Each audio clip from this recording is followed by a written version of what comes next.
Studio favorite video.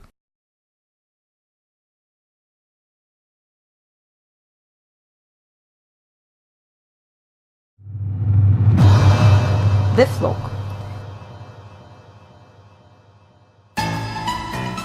Pavel Lazarenko is an odious figure in Ukrainian politics in exile, a fraudster whose crime was proved by an American court.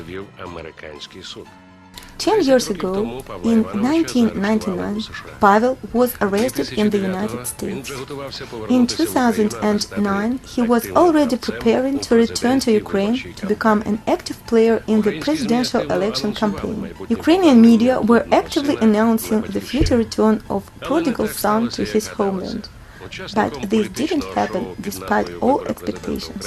Pavel didn't become a participant in the political show entitled Elections of the President of Ukraine. In November the 19th, the American Themis made a final decision after all appeals of the lawyers. For over $320 million stolen in Ukraine, the offender Lazarenko will be in jail as long as 97 months. One more interesting detail.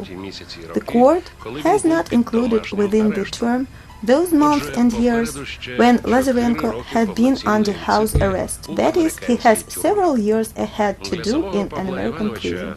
Personally, for Pavel Lazarenko, it was like a bolt from the blue. Also, those were surprised who had been waiting a lot for Lazarenko in Ukraine.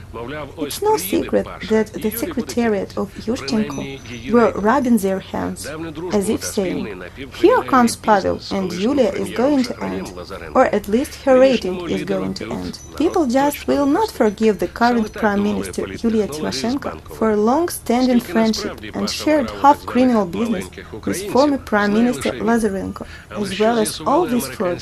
That's what political experts from the President's administration were expecting. How many so-called little Ukrainians, meaning how much money, did Pavel Lazarenko steal? Nobody knows but him. But what did the American law machinery find? Let's refer to the report by a special FBI agent, Deborah Laprevotte, on May the 25th, 2005. The paper describes in detail all Lazarenko's machinations and all flows of funds, and also reveals the names of his companions in his criminal business.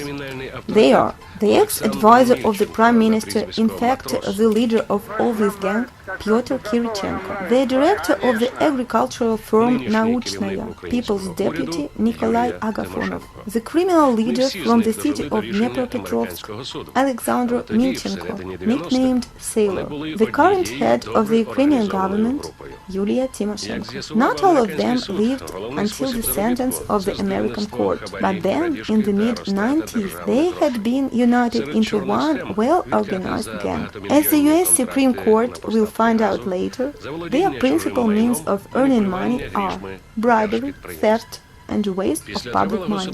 Among black schemes that were kickbacks for the multi-million-dollar contracts for the supply of gas, misappropriation, manipulations with funds of state enterprises. After a lengthy trial, the American Themis found Nikolai Agafonov and Pyotr Kirichenko had laundered for Pavel Lazarenko over $53 million.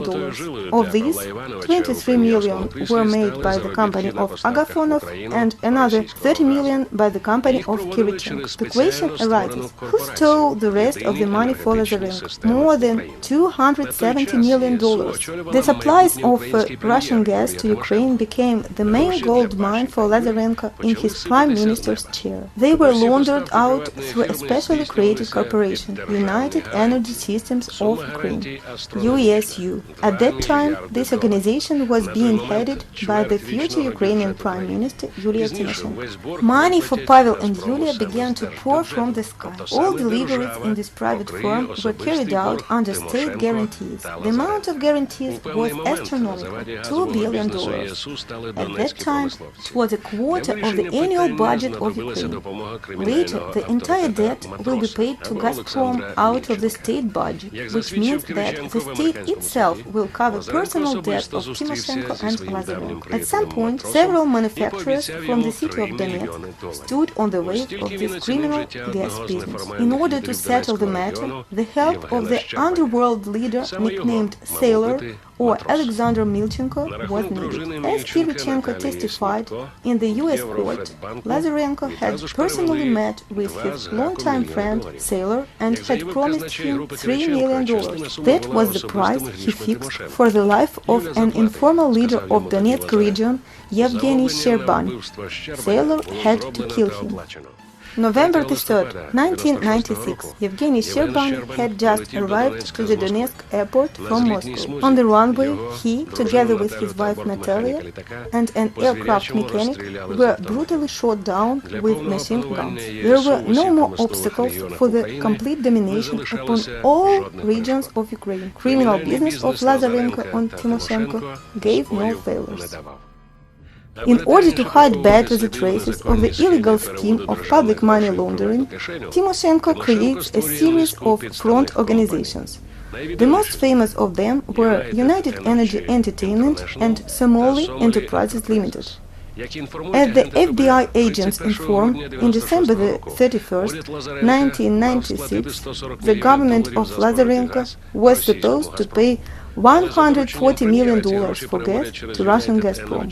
But by order of the Prime Minister, the money was directed through United Energy Entertainment, immediately through the account of Samoly Enterprises Limited. As a result, Pavel and Yulia were in a wonderful pre-Christmas mood. And already in the new year 1997, Tymoshenko transferred $162 million from accounts of her companies United Energy Entertainment and Samoly Enterprises Limited onto personal accounts of Pavel Lazarenko. And this is only the turnover recognized by the U.S. Supreme Court. The themis of U.S. confirmed that from 1993 to 1997, Ukrainian companies and individuals had transferred to the accounts of Pavel Lazarenko over $326 million. This stolen amount of money cost the former Prime Minister 97 months of prison. His former business partner then had different fates. The cashier Pyotr Kirichenko has surrendered himself to the American justice.